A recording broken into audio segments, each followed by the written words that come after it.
global codes. So I'm delighted to have Professor Bouter speak to you today. And without further ado, I'll let him take away on the talk in terms of generative AI use in research and publication ethics.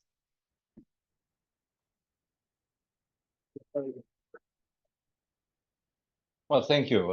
It really is an honor and a pleasure to be here. And after this introduction, I can only disappoint you. So I apologize for that in advance. That's not an issue. I'd like to do my lecture, and you can interrupt me if you want, but I will make sure that we have plenty of time for Q&A afterwards. So you can also pile your questions up for later. Good start.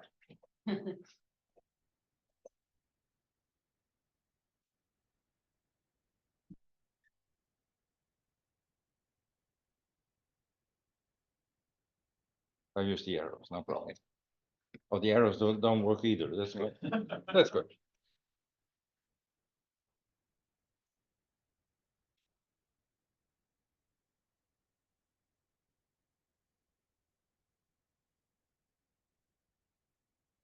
Still remember the times of the overhead projector. I'm not sure whether any of you know that. The overhead projector was foolproof. The only thing that could break down was the bulb. And then you had a button, and when you switch it, another bulb would materialize, and it worked again. And when the PowerPoint came, I was still carrying my transparency, my story on transparency for many years, until I discovered that in no room they had an overhead projector anymore as a backup. So then I stopped, and here I am.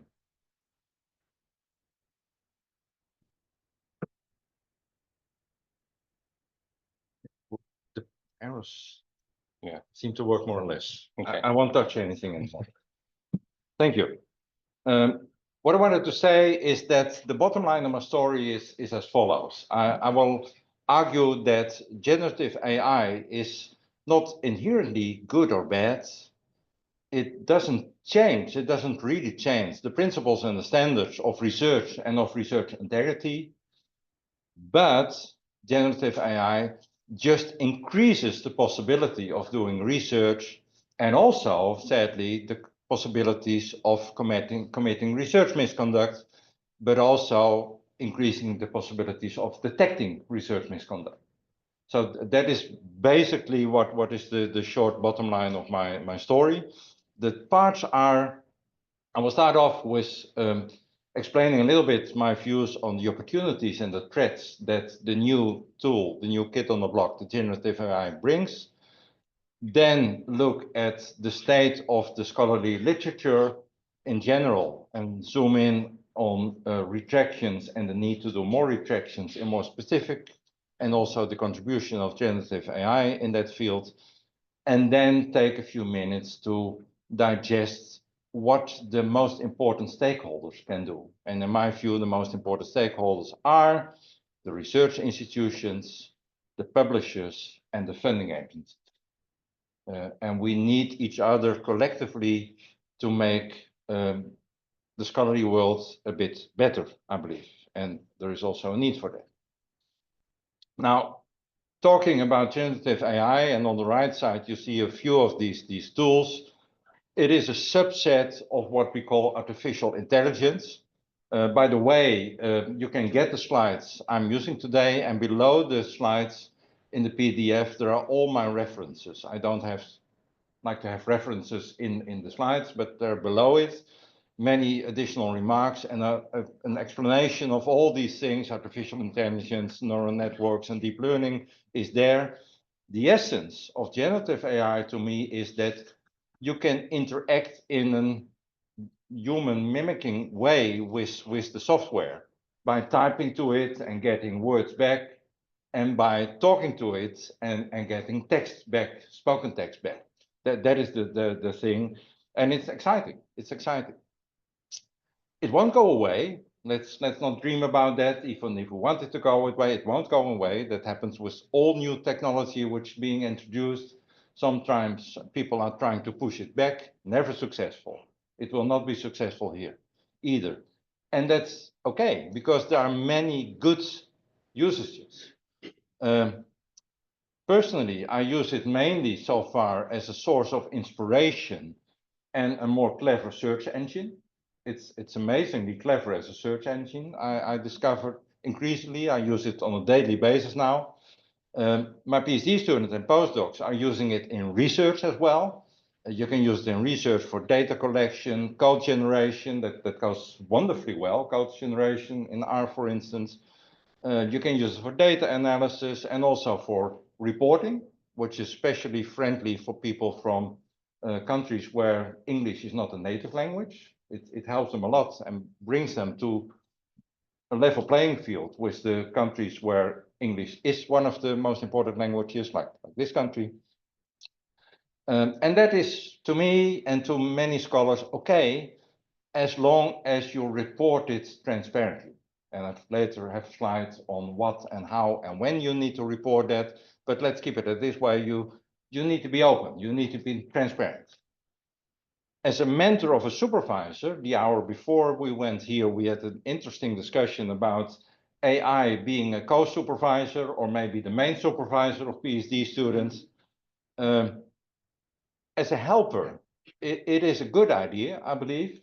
It's a fastly moving target, it's developing, but we need to put restrictions on that because there are some very scary elements in that. And a good group of people on this campus is thinking very carefully about what and how, and that PhD thesis will be important for the field, I believe.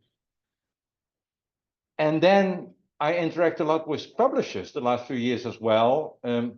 And they are considering and already doing that and using AI in their editorial offices.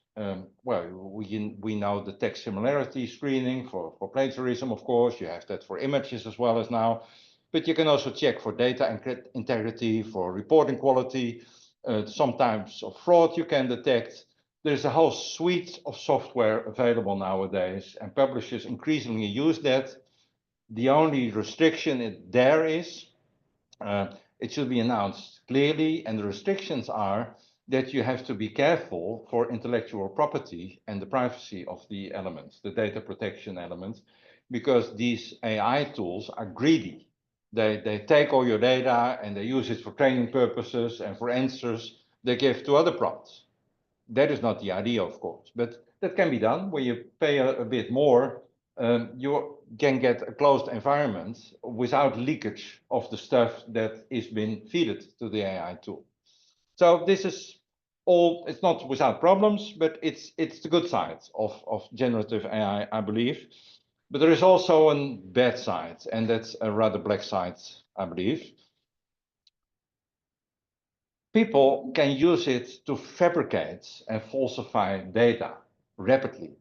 When AI ChatGPT was around for 3 months, I was in a meeting like this, and a guy who really knew the field, he wrote with the audience in 50 minutes a complete paper. We selected the research question, the hypothesis, we made up the data, or we gave the prompts to make up the data, we analyzed the data, we wrote the paper, and we put it in New England Journal of Medicine format, and it looked convincingly.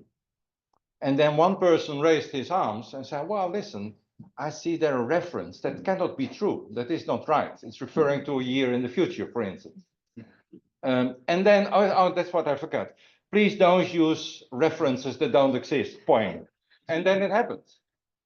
So it's wonderful for frauds, really wonderful.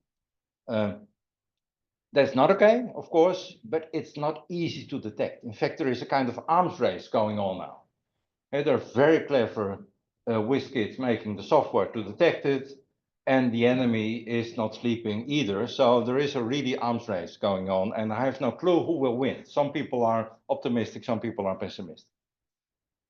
Also, a few months after ChatGPT was introduced, I was at the Frankfurter Buchmesse. That is the event for the publishers annually in Frankfurt. And there, the chair of ALEA, the big league of academies of arts and sciences in Europe, he said, maybe we should forget about plagiarism and intellectual property. We've lost that game. And I'm not sure he's right, but what the JTPT and similar programs are doing is at least micro plagiarism. They rob bits and pieces and put it together in a different way. I'm not worrying personally that much myself, but it can easily be labeled as plagiarism and copyright infringement. So that's not okay, and again, difficult to detect. And then it became clear that the AI tools, the generative AI tools, they sometimes hallucinate. They have embarrassing biases sometimes. They make stupid errors, and we need to check it for that. So the bottom line is, I'm not sure that everyone agree, but generative AI can never be held accountable. They cannot take responsibility. Always a human has to take responsibility. It cannot be an author. Within a few months after its introduction, Nature said, well, under some conditions, AI can be an author. No way. Within 2 weeks, that was withdrawn again. It's not a good idea. It cannot take the responsibility. It's not accountable. The human is responsible, even when he or she does not understand what's happening. It's a bit, I used the example 1 hour before as well. It's a bit like having kids. They do things you sometimes don't know and often don't understand, but you, as a parent, you're still responsible. So that is the relation you have with your tools, the relation you have with all your tools. I'm still from the time that statistical analysis was so easy with a program called SPSS. And there was a button you can push on, and then you got a statistic. No one understood anymore what was happening, but it was still your p-value, and you were responsible for that. This is not essentially different. It's more complex and it's more sophisticated, I know, but it's not essentially different. Now, there is emerging the feeling that we need codes for AI, and I agree. It should not be integrated in the codes for research integrity. We already have, I believe, because AI doesn't change essentially anything to the standards and the principles of research integrity. Be transparent, be honest, be accountable. That is all the same, whether you use AI or not. Now we need separate codes for AI, and they are there. There's a whole family of codes already. The code I currently like most is the European one. It's a bit high over, but it's well written. It's a generic code catering for all disciplinary fields and quite abstract. So in that sense, it's not good enough. And I like it. That's a code for researchers, their institutes, for the funders and the publishers as well, which is good because we are all in the same game. We need, of course, also more granulated codes for specific disciplinary fields, concrete do's and don'ts, concrete recipes for specific corners of academical research, and they are there, but it's so difficult. Codifying a moving target is usually not a good idea because it's moving so fast. When the code is ready, it's out of date by definition. And this target is moving so incredibly fast. So we need to figure out a way how to be dynamic in our coding and flexible enough to keep up with what's happening in practice. That is a challenge. Maybe people are working on that challenge, but that is a real challenge. And this is not, I call it here a tsunami of generative AI codes. I spent one afternoon looking for them and I stopped when I had found 80 of them. And there must be many more by now because that was half a year ago or something like it. They're global, they're regional, they're national, they're local. The perspective difference, sometimes it's only legal, then it's ethical, a publisher, it's only from the funder or combinations of the whole thing. We have the whole range from high over abstract, beautiful words saying not much for people who wants to know on the ground what is forbidden and what is allowed. And also codes that they're trying to describe the do's and the don'ts of the field. As I said already, alignment with the levels of high over and down and international and national and local, that is important. And what I learned from a colleague retired a long time ago, he was in the integrity of public governance. And he always said, codes are nothing. Coding is everything. Meaning that the process of the making of a code, talking about the code, deliberating the pros and cons, that is the intervention. That is where it happens. And he did it every 2 years in his own department. He was a dean. He did it every 2 years in his own faculty. Just reinvent the wheel again and again.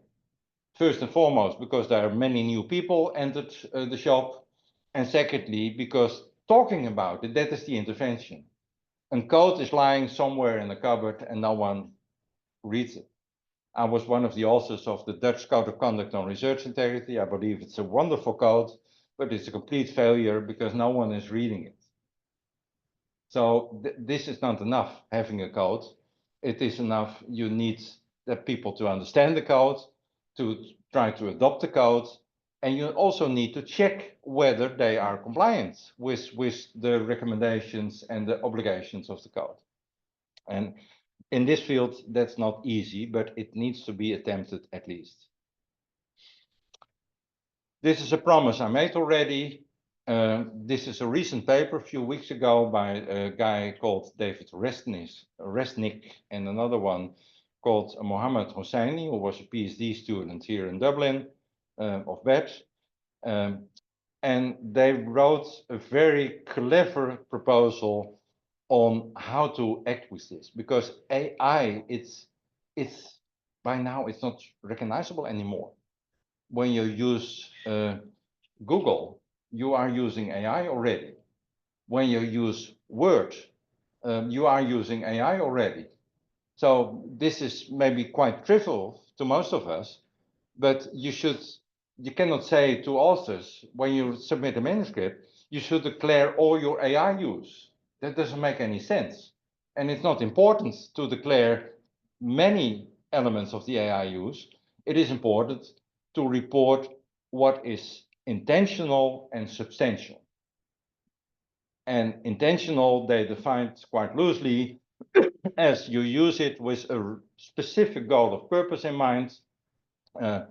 And substantial, they say this is important to make decisions that directly affect your research results or generate content, data, or images, or analyze content, data, or images.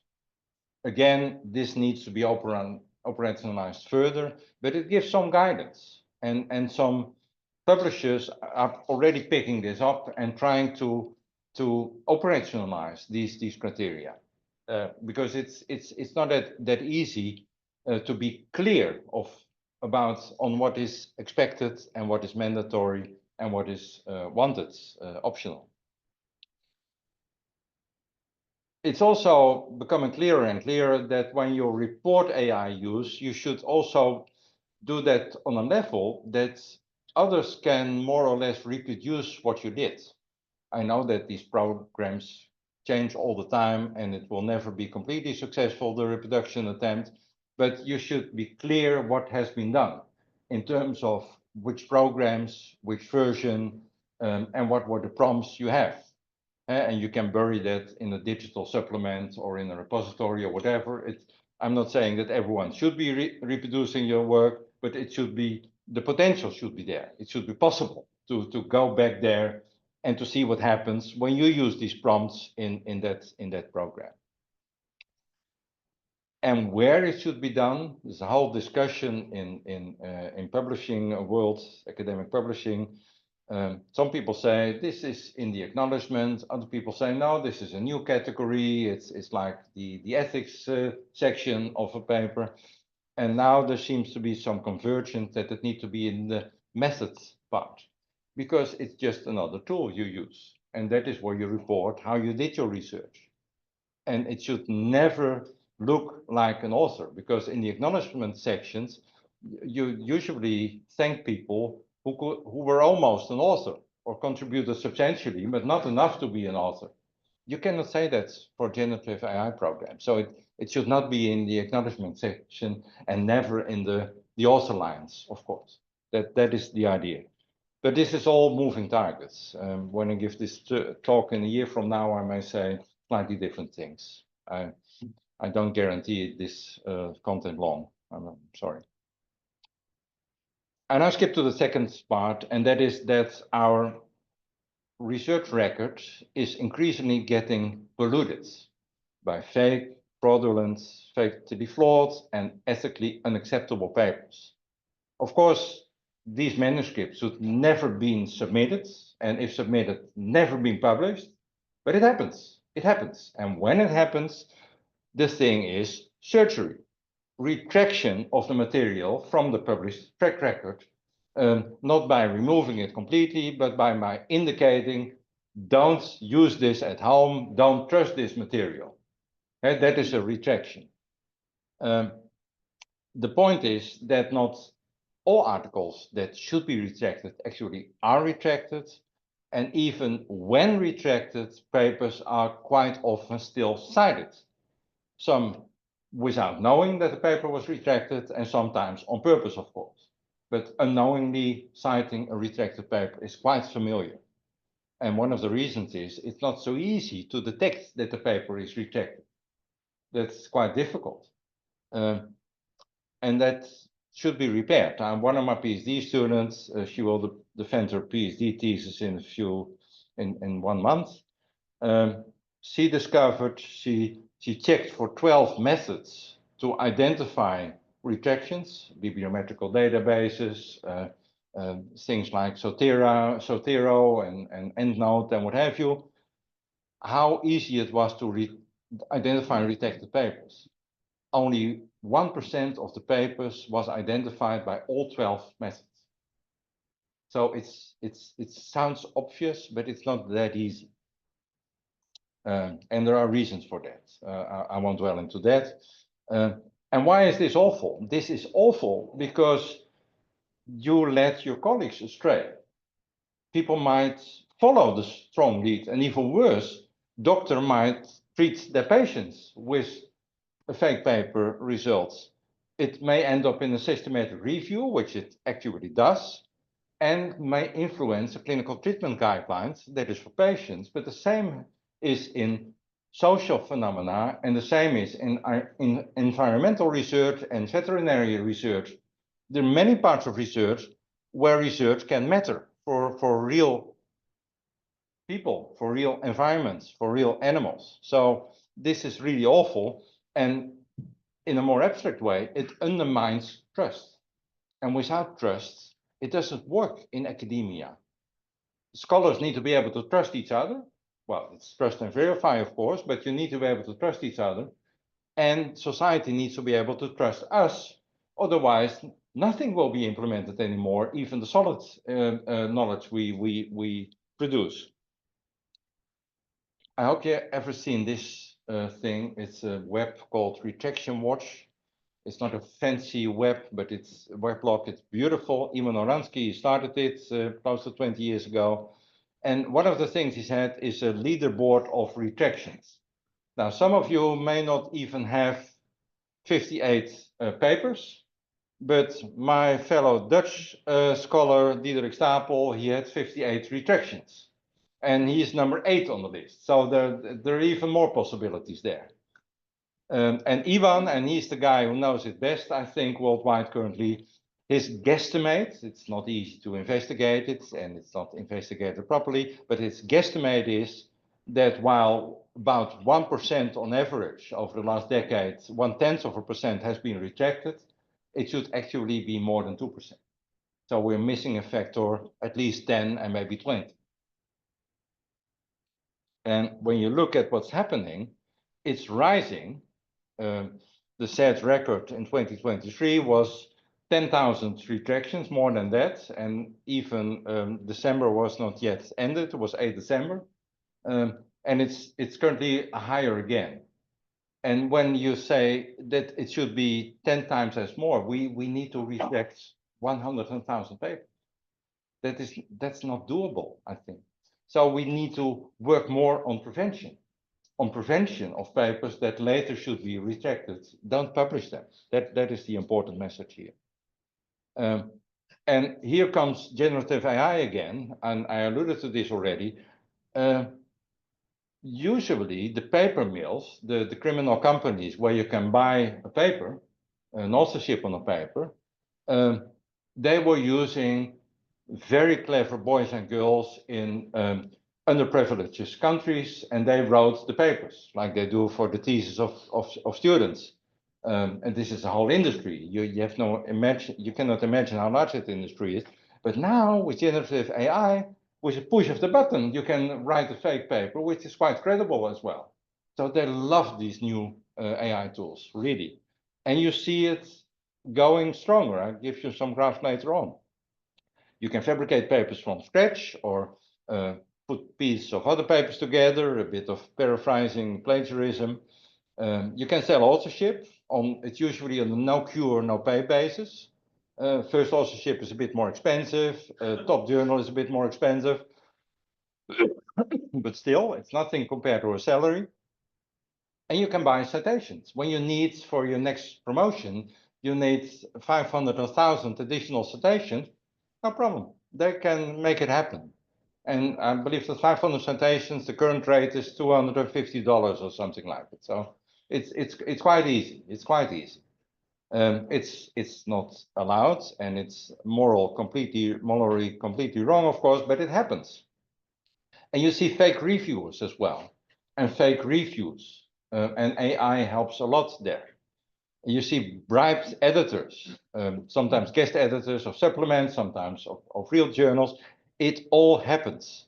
And we have then the category of predatory and hijacked journals. Predatory journals are who are not delivering value for money in terms of quality, maintenance, and good peer review. Well, some people argue that no scholarly journal delivers value for money because they still have profit margins of 40%, which is a bit over the top, but still. And you also have high-tech journals. These are predatory journals that mimic a website of a regular prestigious journal with a few subtle differences no one notices. And when you submit your paper there on accident, they have it. And when you then discover that a few days later that you submitted it to not to the real thing, you can get it back for a price. They just hijack your manuscript and only give it back. You can only withdraw it when you pay for it. So these things are happening on a quite alarming scale. Here you see such a paper mill, garbage in and toxic publications go out. And here are the buyers waiting. There are the buyers waiting. And this is what two pieces of clever software show. These are the articles that show clear signs of paper mill activity. It's too complicated to explain it, and I don't understand it fully myself, but no one knows how good these programs really are, but let's assume that they are good enough. You see that fake papers are on the rise quite steeply. It's now already close to 2% of the published papers are made by AI. Generative AI later, more old-fashioned AI earlier. Fake papers in essence. And it's a bit more in medicine and biology and a bit less in economics. I'm not sure I believe that, but still. And also there is another piece of software, so it's a bit difficult to compare this, that says that 10 to 30% already of this submitted manuscripts already show signs of not allowed generative AI and are suspicious of paper mill activity. This is awful, isn't this? This is awful. This is really, and when you go to conferences now of publishers, of academic publishers, and to research integrity, this is the topic, paper mills. There was about a month ago, there was in Oxford, a meeting only on this topic. And people are worried, and rightly so. You could say it's 2% of the publications and 10% of the submissions. So the reviewers do their work quite well, but I'm not sure that is true because manuscripts are more recent than the publications. And the two software tools are different, of course. This is for retractions, two pieces of software functioning quite decent. And we know that it's quite decent because we have gold standard there, showing that it is rising. It's now not at the level of 1/10%, which I alluded to earlier, and that is the average of the last 10 years. But now it's on the level of 0.2%, and it's still rising. It's still a factor of 5 or 10 too low, most likely, but this is what's happening. So a substantial part of the literature is polluted. Here you see countries, the 0.1%, that's the left line, and some countries are lower. They're all countries. Ireland is not part of it. US is not part of it. The Netherlands is not part of it. But they have a substantial volume. It's happening worldwide. The fact paper problem, but it's a bit more in these countries, up to a factor of 3 or 4. You see here, that's a bit complex graph, and maybe I have a thing. Yeah, this shows worldwide. This is the average again, for the last 10 years, the 0.1%, and this is what the institutions do. 100 institutions have a rate which is 10 times as more as retractions. So these are the suspicious institutions. This is an interesting one that concerns China.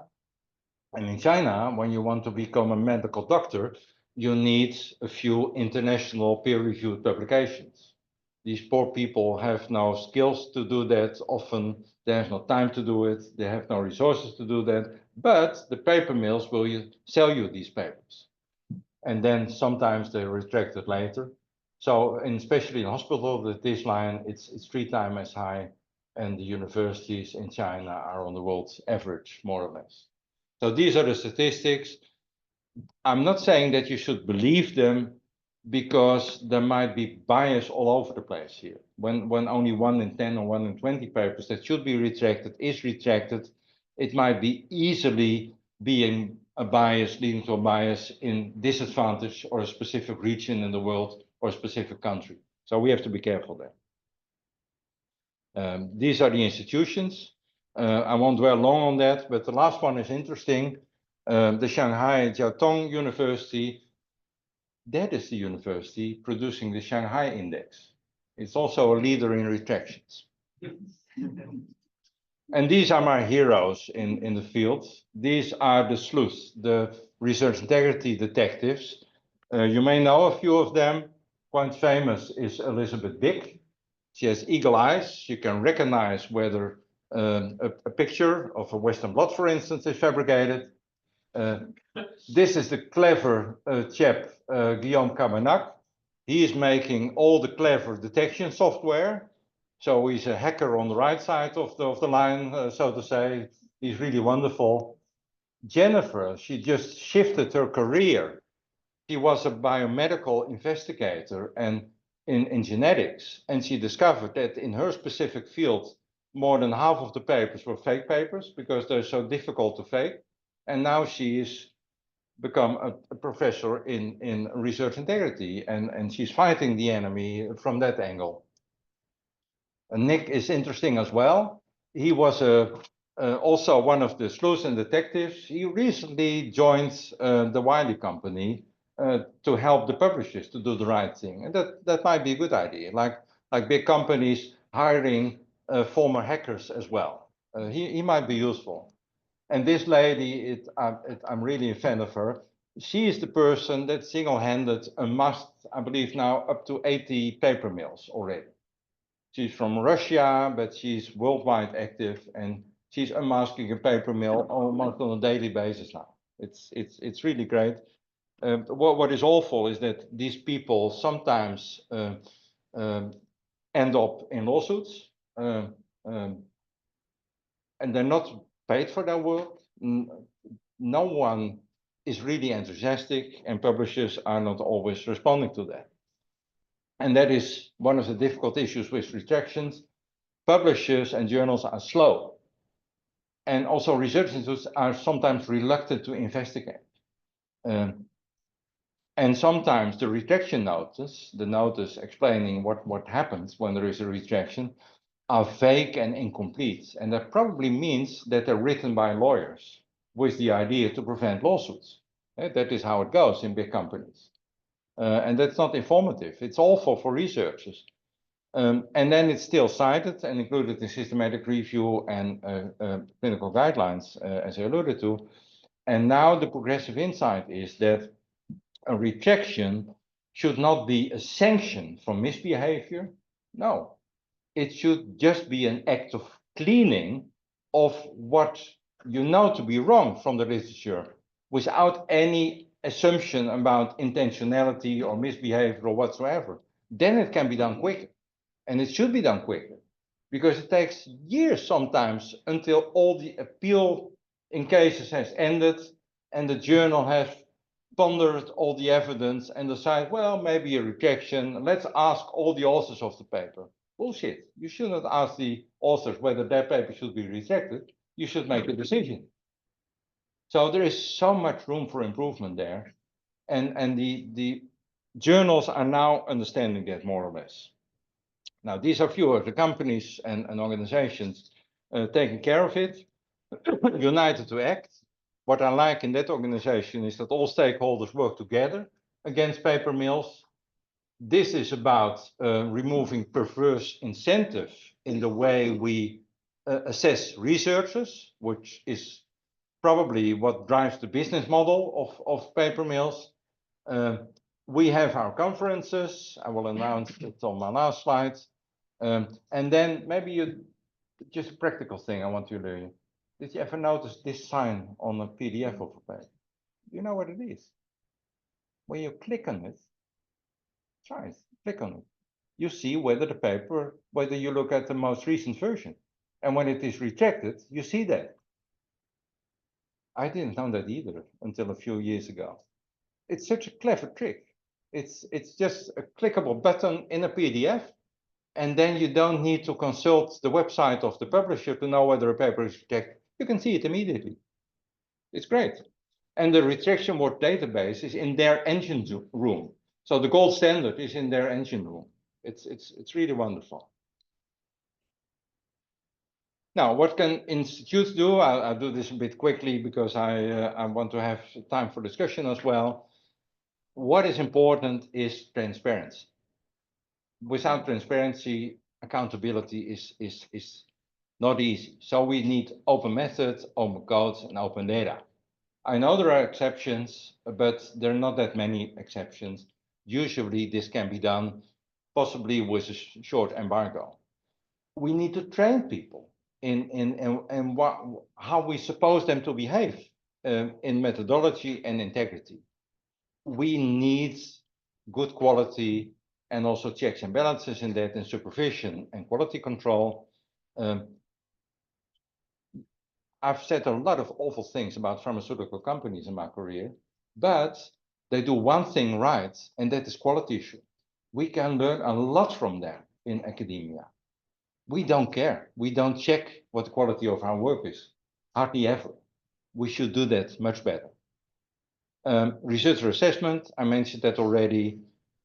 Investigate quickly when a paper might not be valid, withdraw it then quickly, and we need to have the guidelines on AI use. For publishers, it's roughly the same. They should also look at the identity of reviewers and the quality of review reports and do the quality checks in the editorial office. Peer reviewers are volunteers. You cannot expect that they spend days on a paper pulling it apart and reanalyzing the data. That's not realistic. That should happen in the editorial office. There they should do the analysis. And AI is great for it. There are tools already when you have the data available, they can mimic the analysis and redo it in a quite convincing way. The STM Integrity Hub That's a software suite the big publishers are sharing with all the detecting tools. They keep it secret a little bit because the enemy is watching as well, of course. But it's great stuff what is in that engine room. And it is improving, but the enemy is improving as well, of course. And then quick retraction, and again, be clear on AI use. And maybe the most important player in the field, at least in my view, are the funding agencies. They don't need to be popular. We all want their money. So they can take measures. They don't need to negotiate with everyone. They can just say, these are the rules. When you don't want to comply, it's okay. We don't give you our grants. They can make it happen. Open data, which is now more or less the norm in some fields, happens because the funder said, open data from tomorrow. No discussion, end of discussion. They should do that in this domain as well, I believe. They should demand good training, good supervision, be fair and open in the procedures themselves, which is a difficult issue currently. Take the quality assurance serious. I was always so surprised, and I'm still surprised, that funders hardly ever care what really happens with their money. It's so weird. They give you a lot of money, and then they wait for your next grant application. They never evaluate how good you did. Maybe, and that's more reactionary, they should give you money and only do the evaluation afterwards, because then you can see how good the research was. You cannot see that in advance that well. So there's room for improvement there.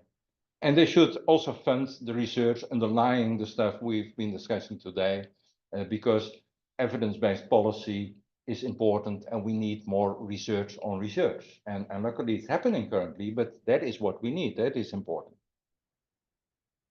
Conclusions. We should use it responsibly. We should be transparent about generative AI use and report it when it's intentional and substantial, like Resnick and Hosseini proposed. And it doesn't change any of the principles of doing research and the integrity of research. If you're still not bored by the topic, we'll have a nice symposium, the runner-up of the next World Conference on Research Integrity on the 28th of May. It will be taped and put on the Vimeo channel of the foundation quickly when it's not convenient. It should be doable from this time zone, but from some parts of the world it will become difficult, of course. And the conference itself will be early May next year. You get the PDF, I believe, and all the QR codes bring you to the respective websites. And on the foundation, you see all the statements we've made on research integrity over the years, starting with the Singapore Declaration. And that leads you all to the Vimeo channel, where there are many interesting talks by people who give lectures on research integrity. And with that, I thank you for your attention.